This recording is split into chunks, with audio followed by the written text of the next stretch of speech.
O satélite natural da Terra pode ser admirado por nós quase todos os dias. Ele sempre está lá, iluminando as nossas noites e influenciando diretamente na Terra a partir da sua força gravitacional.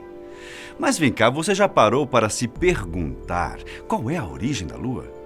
Como foi formado, ou mesmo se ela nasceu antes da Terra? Então, hoje eu vou apresentar para vocês estes detalhes sobre a evolução da Lua.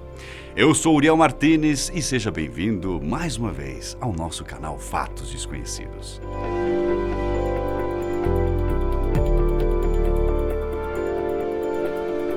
E aí, qual seria a sua explicação então para o surgimento da Lua? Ela simplesmente passou a existir assim do nada?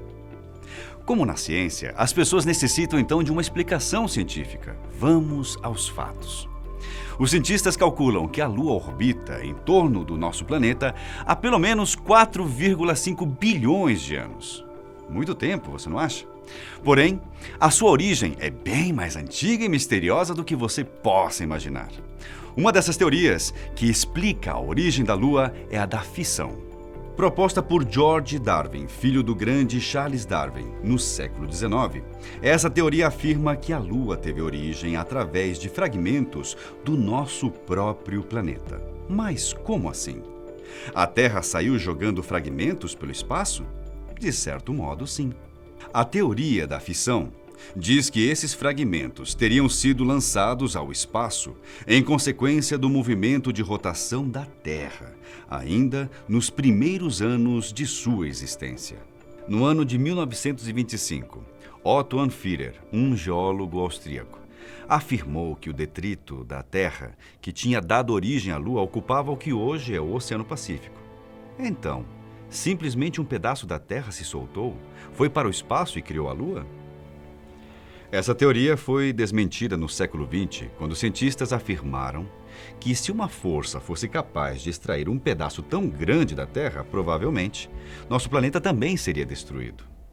Quando o homem finalmente foi à Lua e coletou rochas lunares em 1969, foi constatado que a composição era bem diferente das rochas do Pacífico e, mais uma vez, foi comprovado que a teoria da fissão era falsa. Outra hipótese que pode explicar a origem da Lua é a teoria da conformação. Bom, vocês sabiam que a Lua pode ter nascido junto com a Terra? Segundo essa teoria, a Lua se formou em algum lugar no nosso sistema solar e foi capturada pelo campo gravitacional da Terra. Porém, algumas questões deixam no ar a dúvida se essa teoria é ou não verdadeira. Como eu já citei anteriormente, na teoria da fissão, o material da Lua não tinha relação alguma com o material rochoso do Oceano Pacífico. Na teoria da conformação, a Lua teria uma composição muito semelhante à da Terra, e isso explicaria muita coisa. Mas embora a Terra e a Lua tenham muito material em comum, a Lua é muito menos densa do que o nosso planeta, o que provavelmente não seria o caso se ambos começassem com os mesmos elementos pesados em seu núcleo.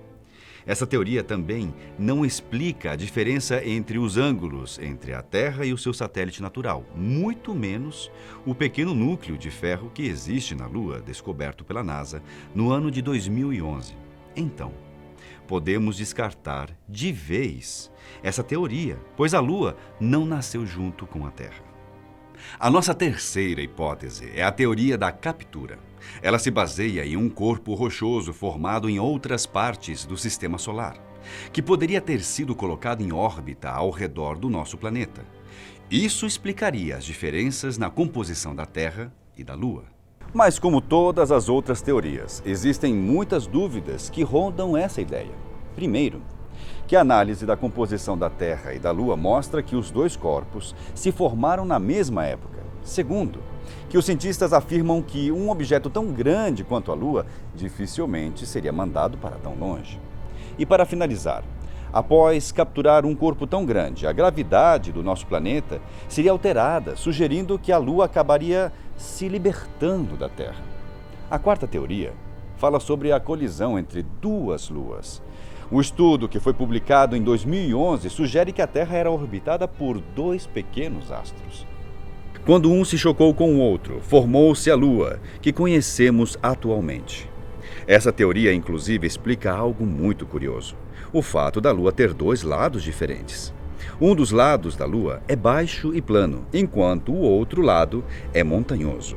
Porém, até então, acredita-se que a diferença entre os lados da Lua pode ser explicada pela força gravitacional do nosso planeta.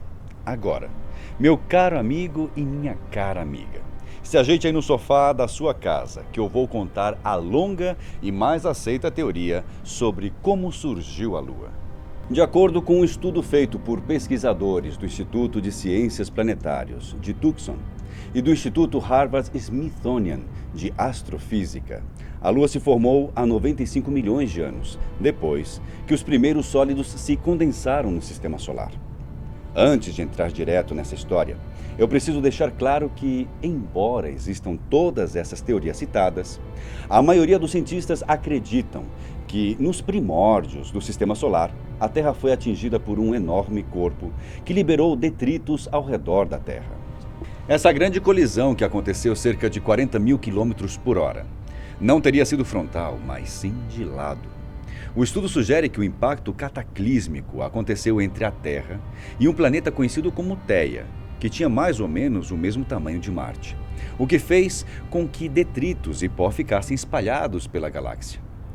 Esses fragmentos se aglutinaram então para formar a Lua. Para quem não sabe, o nosso satélite natural é o maior do Sistema Solar em relação ao seu planeta hospedeiro. Então, para formar uma Lua desse tamanho, devemos considerar que a explosão foi algo assustadoramente grande. Estima-se que o material que deu origem ao satélite da Terra se estabilizou a cerca de 22 mil quilômetros da Terra, 27 horas após a colisão. Lembrando que a distância da Terra à Lua atualmente é de aproximadamente 385 mil quilômetros. De certa forma, o impacto que criou a Lua foi algo tão grande que deixou o satélite natural como uma bolha quente e líquida quando a Lua começou a ser formada. Era como uma bola de rocha derretida. Quando essa rocha derretida começou a esfriar, é que se formou a crosta lunar. Nessa época, o universo estava um verdadeiro caos e incessantes bombardeamentos de asteroides desde a sua formação deixaram a Lua toda deformada. Esses bombardeios ocorreram no polo sul da Lua, há cerca de 4,3 bilhões de anos, deixando essa face da Lua completamente destruída. Inclusive, um desses impactos foi tão grande que criou a bacia do Polo Sul de Aitken, uma enorme cratera de impacto localizada no lado oculto da Lua. Ao menos, essa teoria tem uma explicação plausível para a deformação estranha no satélite. Toda essa época turbulenta durou muito tempo, cerca de 300 milhões de anos. Mas não se engane que as turbulências acabaram por aí. Depois de todo esse tempo sendo bombardeada, a Lua ainda passou por um outro evento violento durante cerca de 2,8 milhões de anos. Incontáveis golpes de meteoros menores atingiram a Lua, em um período que ficou conhecido como crateramento intermediário. Na verdade, o Sistema Solar foi atingido por todos esses meteoros e asteroides, o que ficou conhecido como bombardeio pesado tardio. Como nessa época o interior da Lua ainda não estava completamente resfriado, o magma vazou através das rachaduras na superfície lunar. Até cerca de 1 bilhão de anos atrás, boa parte da Lua ainda era vulcânica. Os planos escuros e basálticos, que são chamados de mares lunares, podem ser vistos aqui da superfície da Terra e foram formados pelo vulcanismo. O último dos grandes impactos que aconteceu na Lua também aconteceu nessa época. O tempo foi passando, a Lua foi esfriando cada vez mais e experimentando pequenos impactos. Tudo isso resultou na aparência que vemos atualmente. Mas uma coisa deixou os pesquisadores com uma grande dúvida. Se a Lua tivesse se formado em uma enorme colisão, então a rocha lunar deveria diferir da rocha da Terra, pois também teria material do planeta Theia, certo? Cientistas foram analisar rochas trazidas pelas missões Apollo 11, 12 e 16.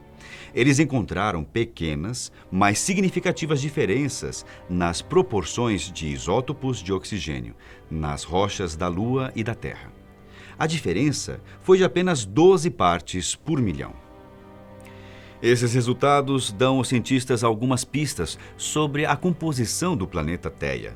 Para eles, o resto do planeta simplesmente foi incorporado pela Terra e, recentemente, conseguiram comprovar em laboratórios que esse material trouxe condições para o surgimento da vida em nosso planeta.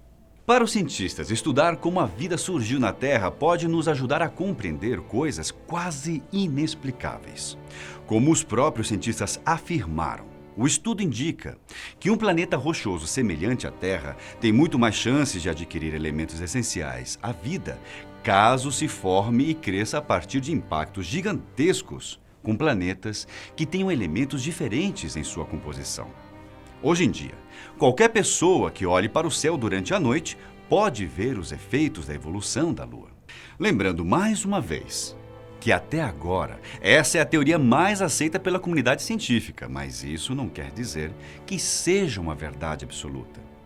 E você, tinha ideia de como foi o surgimento da Lua? Por hoje é isso. Espero que nosso vídeo possa ter sido esclarecedor para vocês. Eu deixo aquele abraço bem apertado e te espero no próximo vídeo da Fatos Desconhecidos.